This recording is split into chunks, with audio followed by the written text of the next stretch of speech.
பரிசுத்தராமத்திற்கு மகிமை உண்டாவதாக.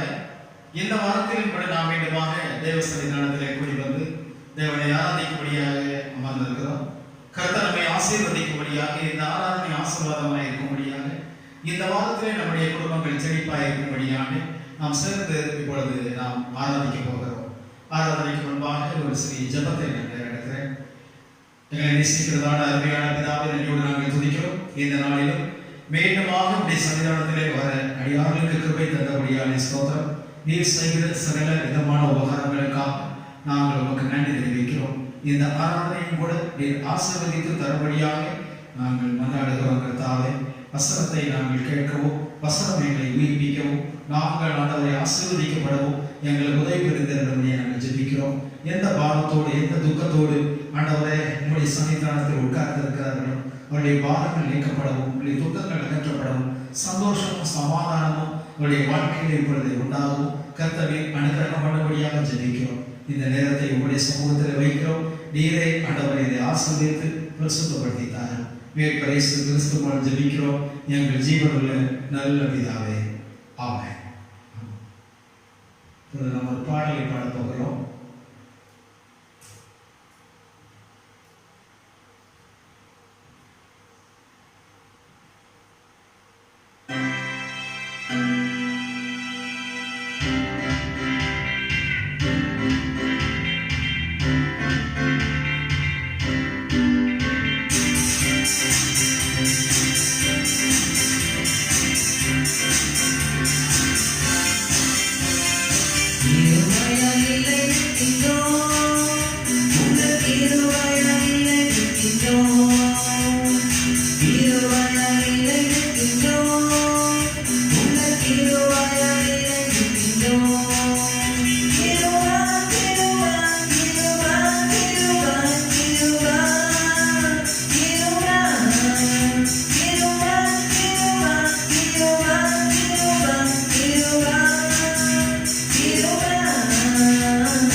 Jehovah, Jehovah.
அப்படியே ஆராதனைக்குள்ளார்கள். அப்படியே நாம் தேவ சமூகத்திலே ஆண்டவர் சமூகத்தில் கண்களை மூடி ஒரு சில நிமிடங்கள் ஆண்டவரை ஆராதிக்க போகிறோம்.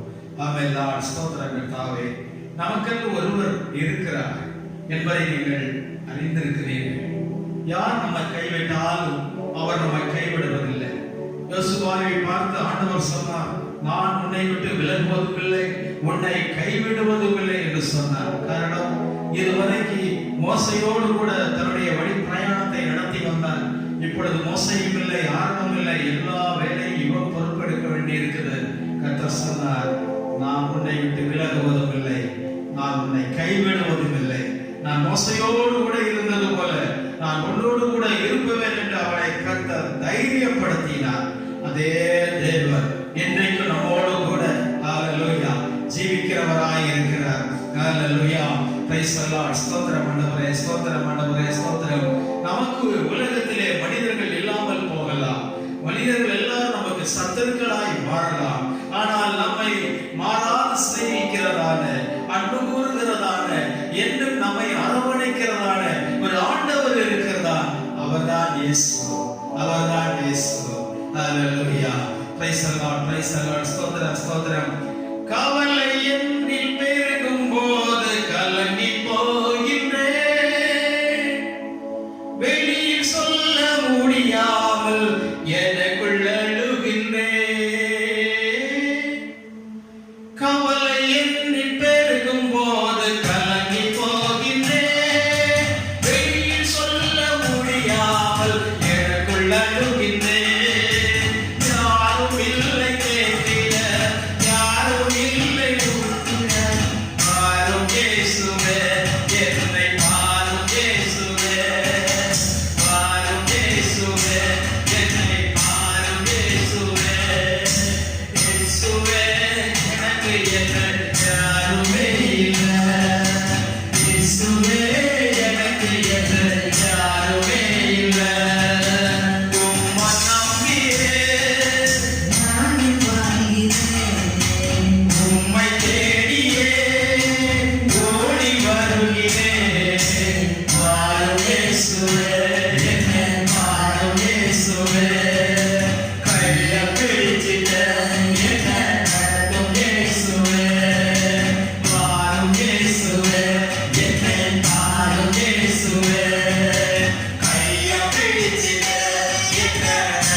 தீர்க்கதரிசியாக அழைத்தார்.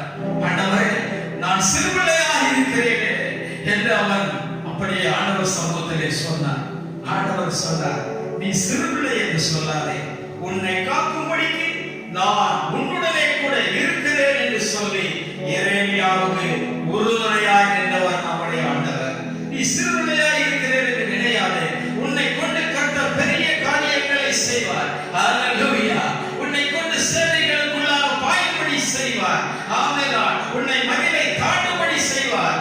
தேவனாலே எல்லாம் ஆகும் என்று வேதம் சொல்லுகிறது. பிரியமானவரே, நமக்கு ஒரு ஆண்டவர் உண்டு என்று நம்முடைய வாயினாலே அறிக்கை பண்ணுங்கள். விசுவாசிக்கிறவர்கள், தேவனே நீர் எனக்கு நல்லவராய் இருக்கிறீர், நான் எதற்கு பயப்பட வேண்டும்? யார் எனக்கு உதவி செய்யாவிட்டாலும், யார் என்னை விலகி போனாலும், யார் என்னை கைவிட்டாலும், நீர் உம்முடைய துணையை கொண்டு நான் எதையும் சாதிப்பேன் சாதிப்பேன் சாதிப்பேன் சாதிப்பேன் என்று உன் இருதயத்திலே சொல்லிக் கொண்டே இரு.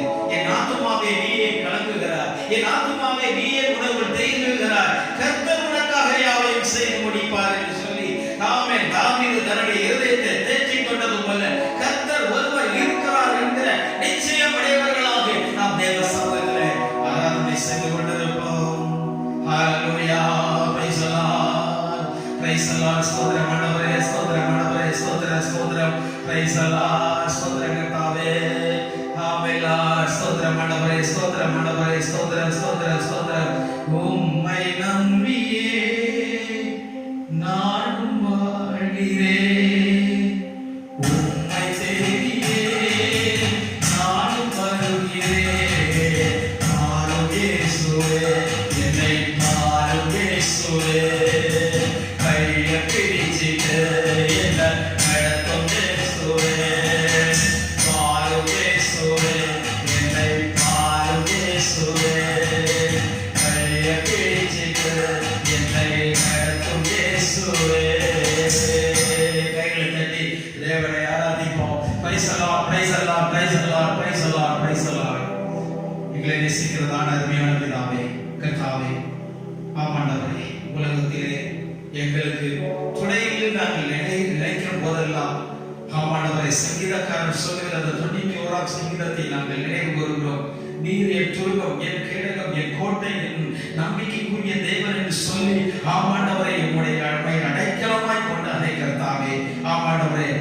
உம்முடைய நம்பிக்கையினால் மாத்திரமே இந்த உலகத்திலே நாங்கள் வாழ்ந்து கொண்டிருக்கிறோம். ஆண்டவரே, அநாதி தேவனே, எங்களுடைய அடைக்கலம் ஆண்டவரே, உம்முடைய நித்திய புயமே ஆண்டவரே, எங்களுக்கு ஆதாரம் நீரங்களை ஆண்டவரே மரண பரியந்த நடத்துகிற தேவனாக இருக்கிறபடியாலே ஸ்தோத்திரம் ஆண்டவரே. நீர் ஆண்டவரே நம்பினவர்களை கைவிடுகிறவர் அல்ல, நாங்களும் உம்மை நம்பி இருக்கிறோம் கர்த்தாவே. தொடர்ந்து இந்த வாரமெல்லாம் கர்த்தரை பலப்படுத்தி ரட்சித்தருளும்படியாக உம்முடைய சமூகத்தில் நாங்கள் வேண்டுகிறோம். எங்களை தொடர்ந்து ஆசீர்வதியும் பலப்படுத்தும். மீட்பர் இயேசு கிறிஸ்து மூலம் ஜெபிக்கிறோம் எங்கள் ஜீவனுள்ள நல்ல பிதாவே. ஆமென், ஆமென். அருமையானவர்களே, இன்னும் ஒரு வேத வசனத்திற்கு நேராக இப்பொழுது நாம் கடந்து போகிறோம்.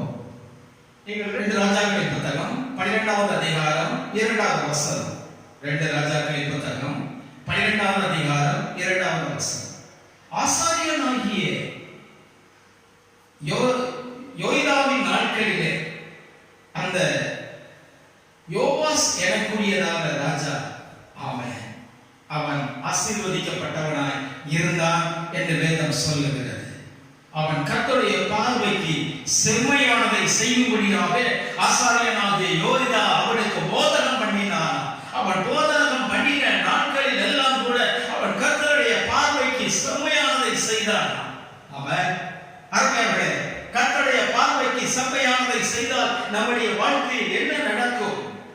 வேதம் சொல்லுகிறது, என்ன சொல்லுகிறது என்றால், நாம் கர்த்தருடைய பார்வைக்கு நாம் நலமானதை செய்யும் பொழுதும் நீயும் உன் பிள்ளைகளும் கூட நன்றாய் இருப்பீர்கள். புத்தகம் 12வது அதிகாரம் 25வது வசனம் இவ்வாறு சொல்லுகிறது, நீயும் உன்னுடைய பிள்ளைகளும் நன்றாய் இருக்கும்படிக்கு நீ கர்த்தருடைய பார்வைக்கு செம்மையானதை செய்வாயாக என்று வேதம் சொல்லுகிறது. அருமையானவர்களே, நீங்களும் உங்கள் பிள்ளைகளும் நன்றாய் இருக்க வேண்டும். வாழ்க்கையிலே எந்த சூழ்நிலையிலும் கூட, எந்த சூழ்நிலை நமக்கு வந்த நேரத்திலும் கூட நாம் நன்றாய் இருக்க வேண்டும். யார் கேட்டா என்ன சொல்லுவோம்? நல்லா இருக்கிறோம். ஆனா மனசுக்குள்ள 1000 வேதனைகள் துன்பங்கள் இருக்கும். அருமையானவர்களே, நன்றாய் இருக்கிறோம் என்று சொல்லத்தக்கதாக நாம் நம்முடைய வாழ்க்கையிலே கர்த்தருடைய பார்வைக்கு செம்மையானதை செய்ய வேண்டும். மேலும் யாத்திரா புத்தகத்தில் நீங்கள் வாசிப்பீர்கள் என்றால் 15வது அதிகாரம் 25வது வசனத்திலே, நீ கர்த்தருடைய பார்வைக்கு செம்மையானதை செய்வாயாகில் எகிப்திற்கு வரப்பணினான வியாதியை மண்ணை நான் உனக்கு வரப்பண்ணேன்.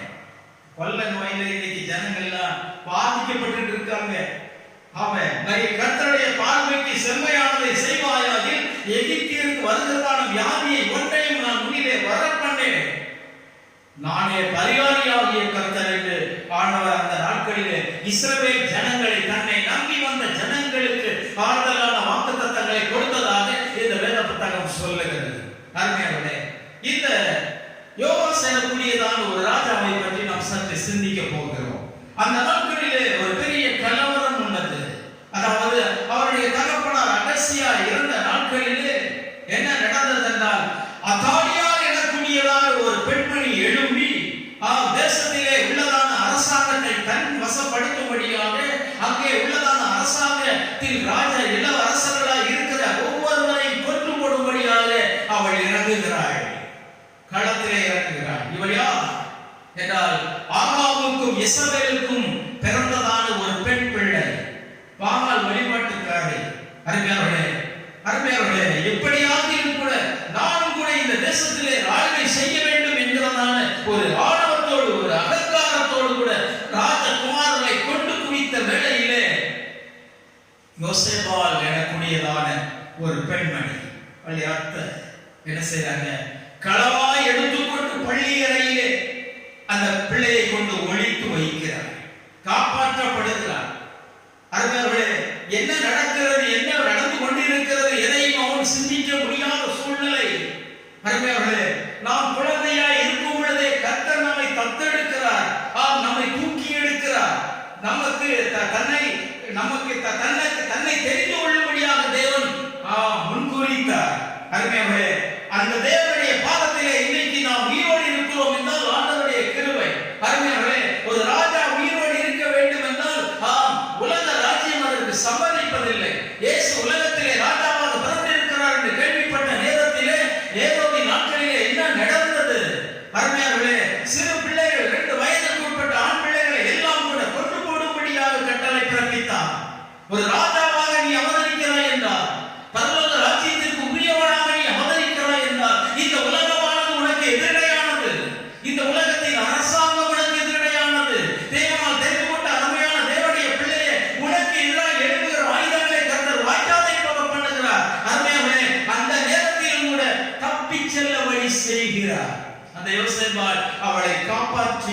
அவளை பள்ளி அறையிலே கொண்டு போய் வைத்தாள் என்று வேதம் சொல்லுகிறது.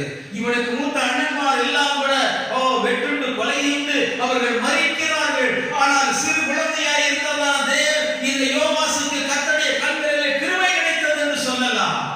அருமையானவர்களே, அவனை காப்பாற்றியது ஆசாரியனுடைய மனைவி என்று வேதம் சொல்லுகிறது.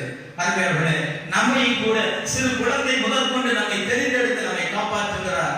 மோசே பிறந்த வேளையிலே, ரட்சகன் பிறந்த வேளையிலே, பார்வோன் பிறந்த அந்த நாட்களில் உள்ளதான சிறு குழந்தைகள் எல்லாம் கூட ஆற்றிலே எரிந்து போடும்படியாக, கொலை செய்யும்படியாக கட்டளை கொடுக்கிறான். ஒரு ரட்சகனாய் நீ பிறப்பாய் என்றால், ஒரு ராஜாவாய் நீ அவதரிப்பாய் என்றால், உனக்கு இந்த அரசாங்கம் எதிரானது. ஆனாலும் அந்த அரசாங்கத்தின் கையிலிருந்து உன்னை தூக்கி காப்பாற்றி உன்னை அரசனாக்கி நிலைநிறுத்துவது நம்முடைய தேவனுடைய கிருபை. ஆமென், ஹalleluya. அருமையானவர்களே, நம்மை கர்த்தர் காக்கிறவராய் இருக்கிறார். அதனால தான் சொல்றது, அவன் நம்முடைய சின்ன வயதிலிருந்தே அவன் வளர்த்தப்படுகிறான். ஒரு 6 வயது வரைக்கும் அவன் என்ன செய்யறாங்க, வளர்த்தப்படுகிறான். யாருக்கும் தெரியாது இப்படி ஒரு ராஜகுமாரன் வளர்கிறான் என்று யாருக்கும் தெரியாது.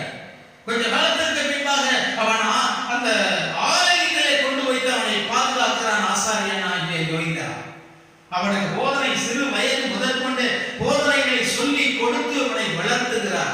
அருமையானவர்களே, நம்மையும் காக்கும்படிக்காக, நம்மையும் செம்மையான பாதையிலே வழிநடத்தும்படியாக, நமக்கும் போதகராக ஆண்டவர் நமக்கு வருகிறார். சத்திய ஆவி நமக்குள் வரும் பொழுது அது நம்மை சகல சத்தியத்திற்குள் வழிநடத்தும் என்று சொல்லப்பட்டிருக்கிறது. அது பாவத்தை குறித்தும், நீதியை குறித்தும், நியாய தீர்ப்பை குறித்தும் கண்டித்து உணர்த்தும் என்று சொல்லப்பட்டிருக்கிறது. எப்படியாகிலும் தேவனுடைய பிள்ளைகள் செம்மையான பார்வையை செம்மையானபடி நடக்க வேண்டும். ஆகாப் ராஜா வாழ்ந்தான், கர்த்தருடைய பார்வைக்கு பொல்லாப்பானதை செய்தான். வசனத்திற்கு எதிரடையான வாழ்க்கை, கற்பனைகளுக்கு எதிரடையான வாழ்க்கை வாழ்ந்தான். கர்த்தர் அவனுடைய வாழ்க்கையிலே நன்றாய் இருக்கவில்லை என்று சொல்லலாம். ஏன்? அவன் கர்த்தருடைய பார்வைக்கு நன்றாய் செம்மையாய் நடக்கவில்லை. பிரியமானவர்களே, நாம் கூட ஒரு உறுதிமொழி எடுப்போம். இந்த நாட்களிலே நான் கர்த்தருடைய பார்வையிலே செம்மையானதை செய்வேன். மனிதனுடைய பார்வைக்கு செம்மையாய் தோன்றுகிற வழிகள் உண்டு, அதெல்லாம் முடிவெல்லாம் கூட மரண வழிகள் என்று வேதம் சொல்லுகிறது. எத்தனை பேர் இன்னைக்கு உங்களை நீங்கள் செம்மையான வழிகளுக்கு உங்களை நீங்கள் அர்ப்பணிக்க போகிறீர்கள்? அருமையானவர்களே, ஒரு சின்ன வயதிலே தெரிந்து கொள்ளப்பட்டவன் இந்த யோவாஸ். 7 வயதிலே ராஜாவானார். அவன் இயேசு கிறிஸ்துவும் கூட 30வது வயதிலே அவர் ஞானஸ்நானம் எடுத்து அபிஷேகம் பண்ணப்படுகிறார். அவனோ 7வது வயதிலே அபிஷேகம் பண்ணப்படுகிறார். அருமையானவர்களே, விசேஷமானவராய் கர்த்தர் அவனை தேர்ந்தெடுக்கிறார். காரணம், யூத வம்சத்தில் பிறந்ததான அரச வழி வந்ததான ஒரு குமாரனாய் இருந்தபடியினாலே, ஒரு அரச குமாரனாய் இருந்தபடியினாலே அவனுக்கு ஒரு பாதுகாப்பு கிடைக்கிறது. தேவன் அவனுடைய தகப்பனாருக்கு கொடுத்ததான வாக்குத்தத்தம் நிறைவேறும்படியாக அந்த விளக்கை அணைந்து போகாதபடி கர்த்தர் அந்த விளக்கை காப்பாற்றுகிறார். மங்கி எரிகிற திரியை அவர் அணையாதவர் என்று சொன்ன வார்த்தை உண்மை அல்லவா? இந்த திரியானது மங்கி போகாதபடிக்கு ஒரு திரியை ஏற்றுகிறார். அருமையானவர்களே, 7 வயதிலே ராஜாவாகிறார். யோசேப்பு பார்வோனுக்கு முன்பாக நிற்கும் பொழுது அவனுக்கு 30 வயது உள்ளவனாய் இருந்தான். அதுவரைக்கும் பல துன்பங்கள், துயரங்கள், பாடுகள், சிறைச்சாலை என்று பல கஷ்டங்களை அனுபவித்தான். 30வது வயதிற்கு பின்பாக தான் அவன் அரசாட்சிக்கு வருகிறார். ஆனால் இவனுக்கோ தேவன் 7 வயதிலேயே அரசாட்சி கொடுக்கிறார். மோசே எனக்கூடியவன் 40 வயதிலே அரசாட்சியில் இருந்தவன். அவன் என்ன செய்கிறான்? கர்த்தருடைய ஜனங்களை ரட்சிக்க வேண்டும் என்று ஒரு காரியத்திலே ஈடுபடும் பொழுது, அது கண்டுபிடிக்கப்பட்ட பொழுது அவன் மோவாபிய தேசத்திற்கு, மீதியானிய தேசத்திற்கு போய்விடுகிறான். அங்கே 40 வருஷம், 80 வருட காலத்திற்கு பின்பாக தான் அவன் பார்வோனுக்கு முன்பாக இஸ்ரவேல் ஜனங்களை ரட்சிக்கிற ரட்சகனாக வெளித்தோன்றுகிறார் என பார்க்கிறோம்.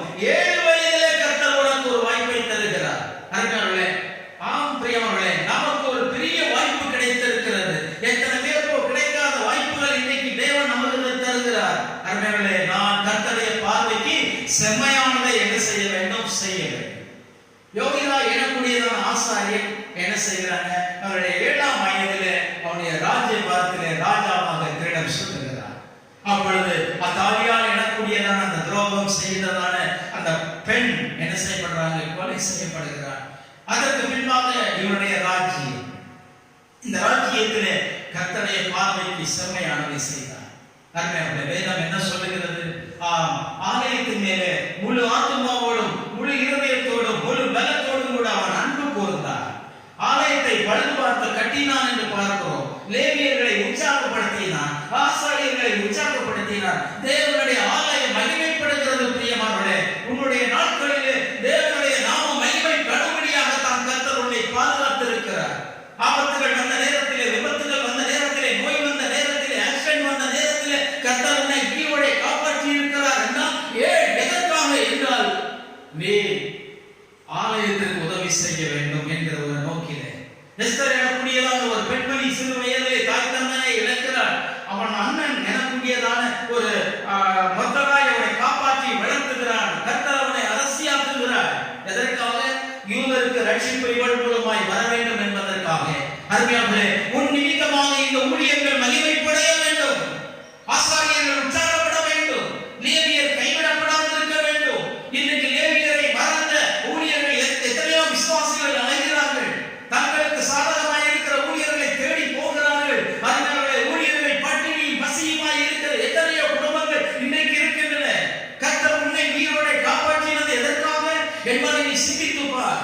உன் கால் தடவும் போதெல்லாம் கர்த்தர் உன்னை கிருபையால் உன்னை காப்பாற்றினாரே, அதை சற்று சிந்தித்து பார். உன்னை காப்பாற்றின தேவன் உண்மையில் ஒரு நோக்கத்தை வைத்திருந்தார். அந்த நோக்கத்தை நீ நிறைவேற்றும்படியாக நீ தேவனுடைய சன்னிதானத்தில் இன்னைக்கு நீ உன்னை ஒப்பு கொடுக்கிறாயா என்பதை பற்றி நீ சற்று சிந்தித்து பார்ப்பாயா? பிரியமானவர்களே, அவன் போதனை செய்தபடி என்ன செய்யலாம்? செம்மையானது என்றால் என்ன?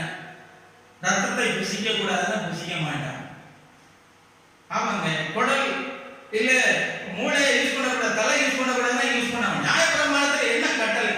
8 விஷயம் அத்தனையும் செம்மையானபடி செய்யலாம். அப்படிதான் கர்த்தர் சொல்றபடிதான் செய்யும். எந்த மாற்றமும் இல்லாமல் கர்த்தருடைய வசனத்தின்படி நியாயப்பிரமாண புஸ்தகத்தில் எழுதிப்பட்டிருக்கிறபடியே என்ன செய்யறாங்க? அவன் போதிக்கிறார். அருமையானவர்களே, கர்த்தர் அவனை ஆசீர்வதித்தார். அவனை ராஜபாரத்திலே 40 வருட காலங்கள் வைத்தார் என்று வேதம் சொல்லுகிறது.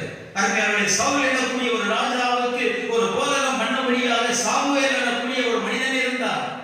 சாமுவேலை அவன் மதிக்கவில்லை.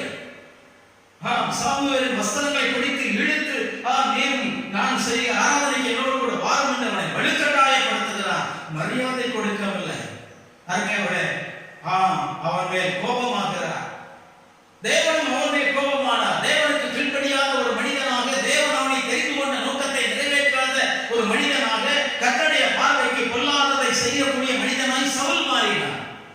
கீழ்ப்படியவில்லை என்று வேதம் சொல்லுகிறது. அதனாலே அவனை பார்க்க உத்தமனாய் இருக்கிற அவனுக்கு ஒரு தோல், அவனுடைய தோழருக்கு அவனுடைய ராஜ்யபரத்தை கொடுத்தார் என்று வேதம் சொல்லுகிறது.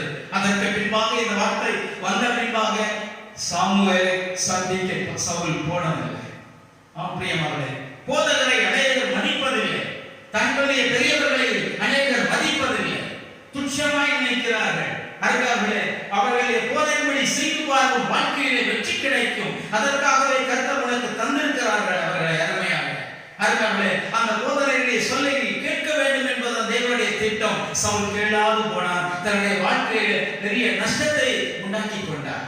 ரெகோபெயாம் எனக்கூடியதான ஒரு ராஜா, சாலமோனின் மகன், அவன் வாலிபருடைய ஆலோசனையை கேட்டான் என்று வேதம் சொல்லுகிறது. அருமையானவர்களே, யாருடைய ஆலோசனை கேட்க மறந்தான்? முதியோருடைய ஆலோசனை அவன் கேட்க மறந்ததாக வேத புத்தகம் சொல்லுகிறது. அதனாலே ராஜ்யபாரம் 10 ஸ்தோத்திரங்கள் அவனை விட்டு அப்பால் போனது என்று நாம் பார்க்கிறோம். அருமையானவர்களே, நல்ல ஆலோசனைகள், நல்ல போதகர்கள், நல்ல வேத வசனங்களை சொல்லுகிறவர்கள் நமக்கு வேண்டும். பிரியமானவர்களே, அவர்களை சொல்லும்படி நாம் செய்யும் போது நம்முடைய வாழ்க்கையில் வெற்றியை நாம் சுதந்திரிக்கிறோம். ரெகோபெயாம் அப்படி செய்யவில்லை. யெரொபெயாம் எனக்கூடிய ஒரு மனிதன் இதற்கும் அப்பாற்பட்டு ஒன்று செய்தார். என்ன செய்தார்? விக்கிரகத்தை அவனே உண்டாக்கினான். அதற்கு ஈனமான மனிதர்களை என்ன செய்கிறான்? ஆசாரியர்களாக. அதற்கு ஒரு பரிசுத்தம் வேண்டாமா? இல்லை. ஈனமான மனிதர்களை அரசராக்கி ஆசாரியராக்கினான் என்று வேதம் சொல்லுகிறது. தேசம் அதனாலே பாவத்தினாலே குட்டிச்சுவராய் போனது. அருமையானவர்களே, நமக்கு ஒரு போதகம் சொல்லக்கூடிய ஒருவர் இருப்பார் என்றால் நிச்சயமாக நாம் ரட்சிக்கப்படுவோம். மரியாதை சொன்னால், போதகரே நீர் இங்கே இருந்திருக்கிறீர்கள் என்றால் என் சகோதரன் மரித்திருக்க மாட்டார். அருமையானவர்களே, நிச்சயமாக நம்முடைய வாழ்க்கையிலே நீயும் உன்னுடைய பிள்ளைகளும் நன்றாக இருக்கும்படியாக கர்த்தருடைய கற்பனைகளின்படி செய்ய வேண்டும் என்பதுதான் தேவனுடைய திட்டமாக இருக்கிறது. அந்த திட்டத்திற்கு எத்தனை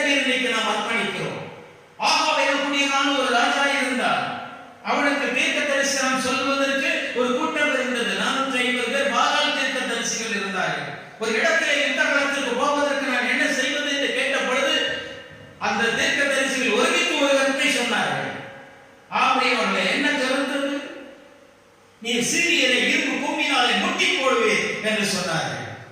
அவனுக்கு சாதகமான ஒரு பதில். அருமையானவர்களே, இன்னைக்கு சாதகமாய் சொல்லுகிறதான பதிவில் சொல்லக்கூடிய போதகர்கள் ஏராளமாய் இருக்கிறார்கள். மாதம் என்றால் ஒரு வாக்கு தத்தம், டெய்லி ஒரு வாக்கு தத்தம், இப்படி எல்லாம் கூட சொல்லுகிறார்கள். அருமையானவர்களே, என்ன சூழ்நிலையில் என்ன வார்த்தைகள் வேண்டுமோ அதை கொடுத்து அந்த பிள்ளைகளை வளர்த்து ஆளாக்கி நிறுத்த வேண்டியது போதகருடைய கடமையாய் இருக்கிறது. எல்லா நாளும் ஆசீர்வாதம் சொன்னா அருமையானவர்களே, அவனுக்கு சாபம் என்னன்னு தெரிஞ்சது. எல்லா கஷ்டம் தெரியும். வெயிலும் வேண்டும், நம்முடைய வாழ்க்கையில் மழையும் வேண்டும். எல்லாம் உணரணும். சீதளவும் கோடையும் மாறி மாறி இருக்குன்னு அன்றைக்கே நோவாகிட்ட சொன்னார். இப்பொழுது என்றைக்கு ஒரே ஆசீர்வாதங்கள். ஜனங்கள் அதை நேசிக்கிறார்கள், தங்களை அவர்களுக்கு போதகர்களாக தெரிந்து கொள்கிறார்கள். என்னைக்கு ஆசீர்வாதம்? அருமையானவர்களே, இந்த பூலோகத்தில் ஒருவேளை ஆசீர்வாதமா இருக்கலாம், பரலோகத்துக்கு போகணுமா? சீரியரை நீ முட்டி போடுவீங்க. ஆனாலும் கூட அவனுக்கு ஒரு சந்தேகம், இங்கே வேற யாராவது தீர்க்கதரிசிகள் இருக்கிறார்களா என்று கேட்டபோது கர்த்தருடைய தீர்க்கதரிசி ஒருவன் இருக்கிறார், அந்த மிகாயா எனக்கூடிய ஒரு மனிதன் இருக்கிறார் என்று சொல்லப்படுகிறது. அருமையானவர்களே, அந்த தீர்க்கதரிசியை அழைத்து வருகிறார்கள். அங்கே என்ன நடக்கிறது என்றால், அருமையானவர்களே, அவன் ஒரு மாறுதலான ஒரு தீர்க்க தரிசனத்தை சொல்லுகிறார். நான் ஒரு சொப்பனம் கண்டேன், இப்படி நடக்கப் போகிறது, மெய்ப்பனை விட்டுவேன், ஆடுகள் சிதறடிக்கப்படும் என்று வேதம் சொல்லி ஆண்டவர் சொல்லி இருக்கிறார் என்று சொல்லும் பொழுது இவனை நான் பகைக்கிறேன்.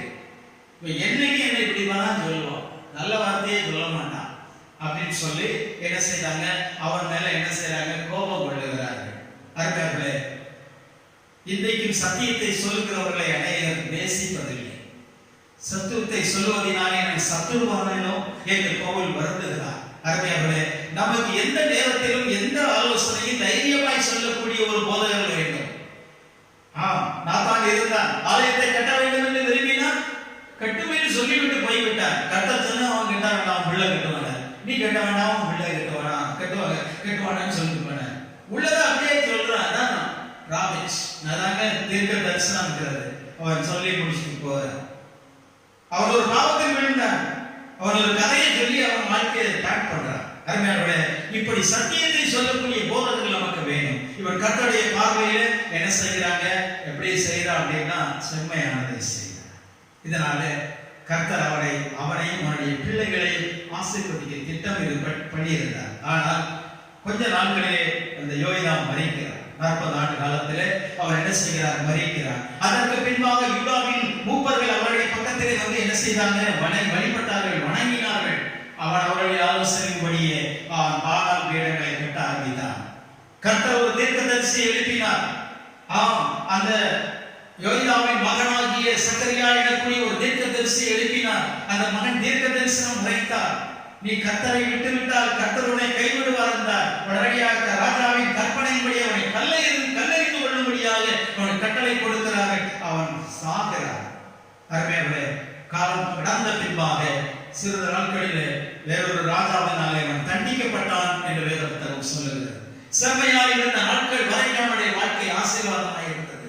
அதைத்தான் சொல்கிறேன், நாம் மற்றவருடைய ஆலோசனைக்கு நான் போகக்கூடாது, செம்மையாய் நடத்த வேண்டும். ஆண்டவரே, உங்களுடைய ஆவி என்னை செம்மையான வழியிலே நடத்துவதாக என்று சங்கீதக்காரன் சொல்லுவது போல இன்னைக்கு எத்தனை பேர் உங்களை நீங்கள் அர்ப்பணம் பண்ண போகிறீர்கள்? அருமையானவர்களே, கடைசி நாட்களிலே இருக்கிறோம். நானும் என்னுடைய பிள்ளைகளும், நீங்களும் உங்களுடைய பிள்ளைகளும், நீங்களும் உங்களுடைய விசுவாசிகளும் நன்றாய் இருப்பதற்கு நியாய பிரமாணத்தின்படியே போதிக்கிற ஆசாரியர்கள் நமக்கு தேவை.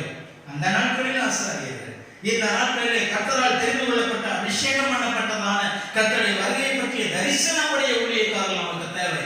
பிரியமானவர்களே, வேறு வாக்குத்தத்தங்களை நமக்கு அள்ளி தருகிறவர்கள் அல்ல. அருமையானவர்களே, நம்மை வழி நடத்தக்கூடியவர்கள், சத்துருக்கள் மத்தியிலே பந்தியை ஆயத்தப்படுத்தும்படியாக நம்மை உள்ளுள்ள இடங்களிலே மேய்க்கிற மீட்பர்கள் நமக்கு தேவை. அவர்களுக்காக பிரார்த்தனை செய்யுங்கள். நல்ல போதகர்கள் உயிர் வாழும்படியாக நீங்கள் பிரார்த்தனை செய்யுங்கள். வாழ்க்கை அப்பொழுது மாத்திரமே வெற்றி அடைய முடியும் என்பது வேத புத்தகத்தின் கருத்து. அருமையானவர்களே, இந்த நாளிலும் கூட இந்த வேத வசனத்தை தியானித்தோம். உங்களை நீங்கள் அர்ப்பணம் பண்ணுங்கள். அருமையானவர்களே, ஆண்டவரே, எனக்கு ஒரு நல்ல போதகரை தந்திருக்கிறேன், பரிசுத்த ஆவியானவரை தந்திருக்கிறேன்.